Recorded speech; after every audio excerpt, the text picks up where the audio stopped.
Bonjour mes petits, j'espère que vous allez bien. Aujourd'hui, on a une nouvelle leçon de conjugaison. C'est le passé composé avec le verbe avoir. Le passé composé des verbes du premier groupe, plus exactement notre leçon d'aujourd'hui. Alors, suivez avec moi pour mieux comprendre toute la leçon, tous les exemples que je vais vous donner. Regardez la phrase A. Maintenant, il joue tout seul. Cette phrase est conjuguée au présent. C'est le présent. Parce que c'est maintenant. Il y a maintenant. Donc, une fois que je vois maintenant, aujourd'hui, en ce moment-là, je comprends que c'est le présent. Regardez le verbe de cette phrase. Bien sûr, c'est un seul mot.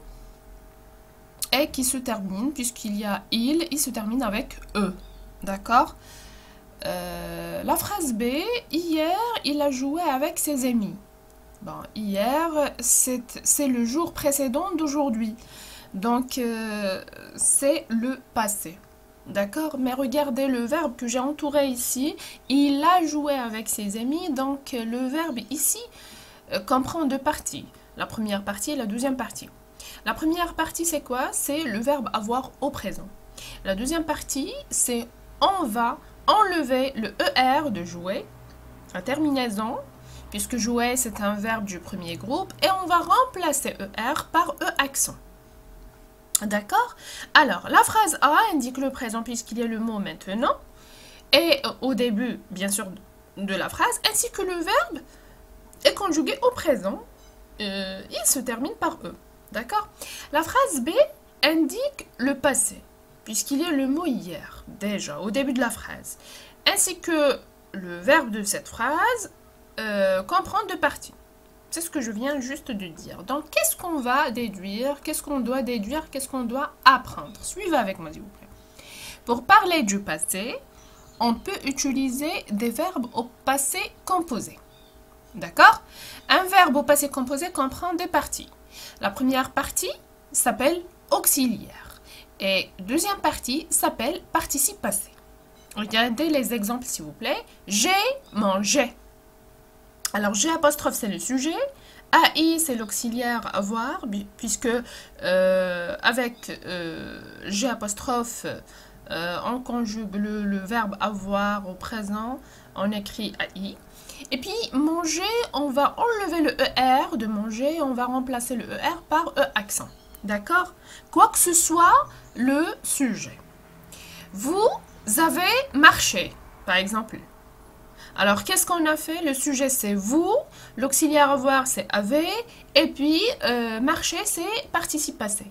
Donc, on a enlevé le ER et on a remplacé le ER par le E accent. D'accord? Alors, le passé composé des verbes du premier groupe. Et puis, exactement, le verbe chanter. Alors, regardez, normalement, on conjugue les verbes du premier groupe de la même manière. Donc, le singulier, G', tu, il, elle. On sait très très bien ça. Alors, d'abord, on commence par le verbe avoir. A-I, A-S, A. D'accord? Et on écrit le verbe tel qu'il est, sauf la terminaison. ER. On enlève le ER et on ajoute, ou bien on remplace le ER par le E accent avec tous les sujets. D'accord? Ça va devenir j'ai chanté, tu as chanté, il a chanté, elle a chanté. D'accord? Pour le pluriel, on fait presque la même chose. Nous avons chanté, vous avez chanté, ils ont chanté, elles ont chanté. D'accord? Donc faites attention, c'est assez facile, c'est pas quelque chose qui est difficile. Alors, dans le premier exercice de la page 79, il nous demande, dans les phrases suivantes, entoure les verbes au passé composé. Et il nous dit, attention, le verbe se compose de deux mots.